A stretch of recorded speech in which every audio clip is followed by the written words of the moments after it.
नमस्कार दोस्तों, Finolex logic YouTube channel पर आपका स्वागत है। नमस्कार। आज बात करेंगे एक ऐसे धागे की जिसने सचमुच भारत की पूरी तकदीर ही बुन डाली। ये कहानी है भारत की पहली कॉटन मिल की, एक ऐसी मिल जिसने देश में इंडस्ट्रियल रेवोल्यूशन यानी कि औद्योगिक क्रांति की बुनियाद रखी। तो सबसे पहला सवाल मन में यही आता है कि भारत की इंडस्ट्रियल रेवोल्यूशन की वो चिंगारी आखिर भड़की कहाँ से? क्या लगता है? ज्यादातर लोगों के दिमाग में शायद कोई बड़ी सी मशीन या ट्रेन का इंजन आता होगा, है ना? लेकिन मजेदार बात यह है कि इसकी शुरुआत किसी लोकोमोटिव से हुई ही नहीं, बल्कि एक बहुत ही मामूली से धागे से हुई थी। चलिए इस कमाल की कहानी में थोड़ा और अंदर चलते हैं। तो इस कहानी को ठीक से समझने के लिए हमें थोड़ा पीछे जाना होगा, उस दौर में जब भारत की इकोनॉमी मतलब अर्थव्यवस्था ब्रिटिश हुकूमत की जंजीरों में पूरी तरह जकड़ी हुई थी। देखिए, ब्रिटिश राज में सिस्टम क्या था? भारत का काम था बस कच्चा माल यानी रॉ कॉटन उगाना और उससे सीधा इंग्लैंड भेज देना, और फिर वही कॉटन महंगे तैयार कपड़ों की शक्ल में वापस भारत में बिकने आता था। मतलब देश का सारा पैसा बहकर सीधा इंग्लैंड जा रहा था। लेकिन कुछ लोग एक बिल्कुल नया सपना देख रहे थे।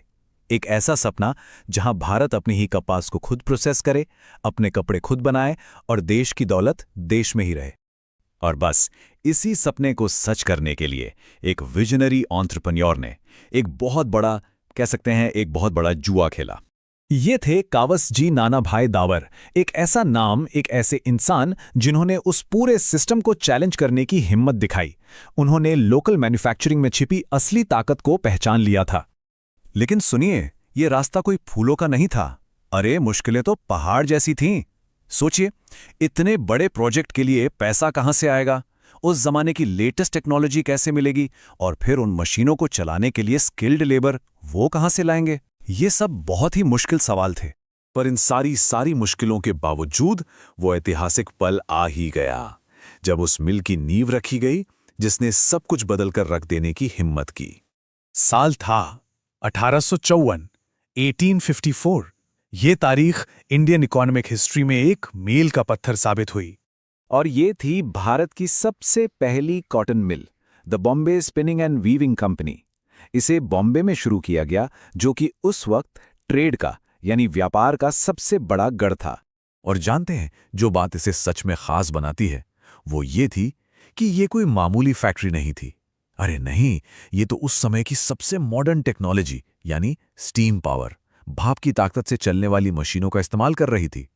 ये अपने आप में एक बहुत बड़ी टेक्नोलॉजिकल लीप थी, एक ऐसी छलांग जिसने बहुत बड़े स्केल पर और बहुत तेजी से प्रोडक्शन को मुमकिन बना दिया।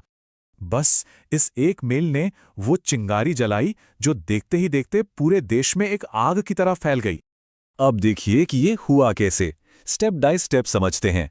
पहली मिल कामयाब हो गई। इससे क्या हुआ?